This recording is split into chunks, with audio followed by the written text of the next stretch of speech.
He loves women very much, but he hates spending on them. He often faced lawsuits from his ex-wives, and he has 9 children, and some of them he doesn't know their mothers. He has some serious skills that made him one of the greatest players, and classified as the most attacking left back in the world.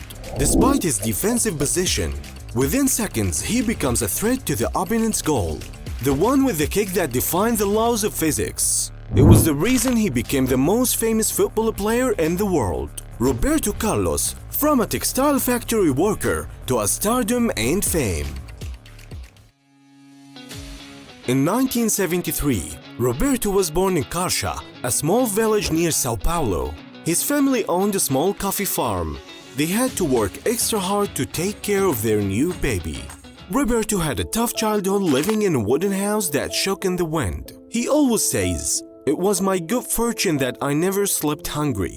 As Roberto grew up, he started working at a textile factory called Torçao Cardiero that helped his family earn more money.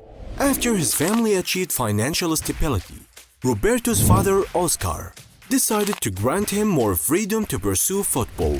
Taking the first crucial step in Roberto Carlos's journey, he joined the local club União São João in the city of Areiras, playing in the youth categories. Carlos, with his powerful left foot, quickly caught the eye of both opponents' coaches and his own team's mentors.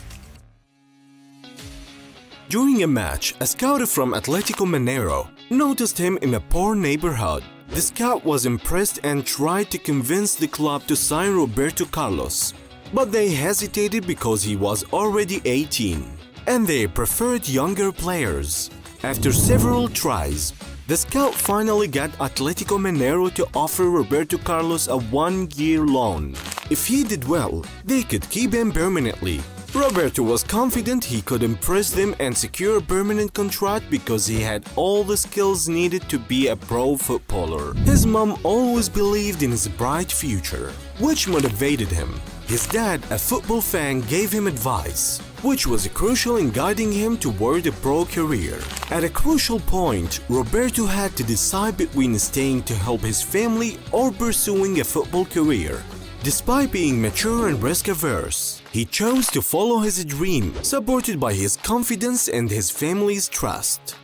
After Roberto Carlos' long period, he played several matches, but unfortunately, he did not secure a permanent contract with the club.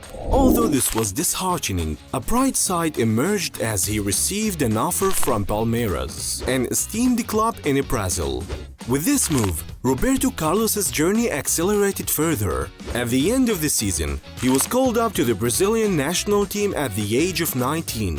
Playing 2 seasons with Palmeiras. In those 2 seasons, he helped the club win the Brazilian League title twice.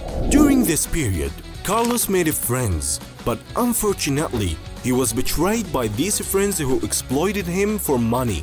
Discovering their ulterior motives and being robbed of a significant amount, Carlos fell into depression.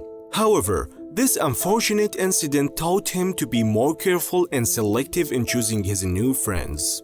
After the betrayal and theft, a surprising offer arrived from the Italian club Inter Milan, providing a lifeline for Roberto Carlos. Joining the prestigious Inter Milan was a turning point that lifted him from his sadness and depression. Roberto Carlos' dream finally came true when he joined Inter Milan, scoring a stunning free kick in his debut match on November 27, 1995. However, a disagreement with coach Roy Hodgson led to his departure from the club. Despite excelling as a winger, Roberto Carlos preferred playing as a fullback. Frustrated, he complained to the club owner Massimo Moratti, but found no solution. Then, unexpectedly, he received an offer from Real Madrid, which he accepted with no hesitation. His time at Real Madrid brought stability and success, winning a lot of titles and becoming a key player for both the club and the Brazilian national team.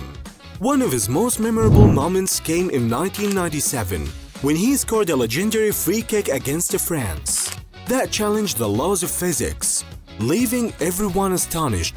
This goal remains a historic moment in football history. It is well known that Roberto Carlos endured a lot of thefts and extortion outside the field. facing racism from the fans and even from the players inside the field.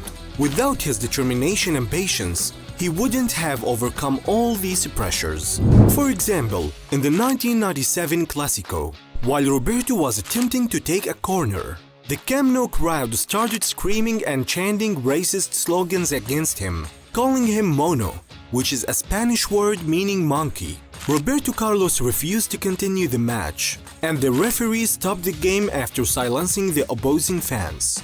Despite this incident, his love for Real Madrid made him continue with the club for over 10 years. Events in Roberto Carlos's life did not end there.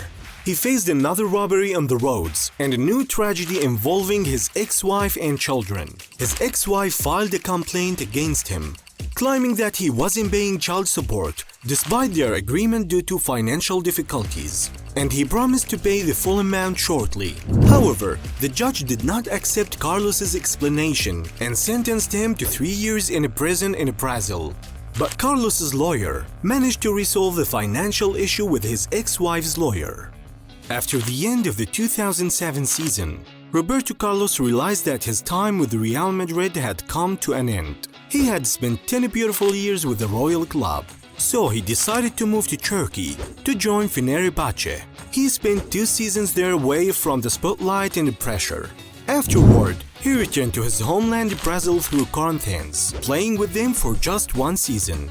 Later, he joined the Russian league and played for Anzi at 39, featuring in 25 matches and scoring 4 goals. Despite his success, racism followed, with fans consistently hurling racist remarks at him. Faced with this hostility, he chose to depart Russia at the season's end, ultimately concluding his career with Delhi Diamonds in India.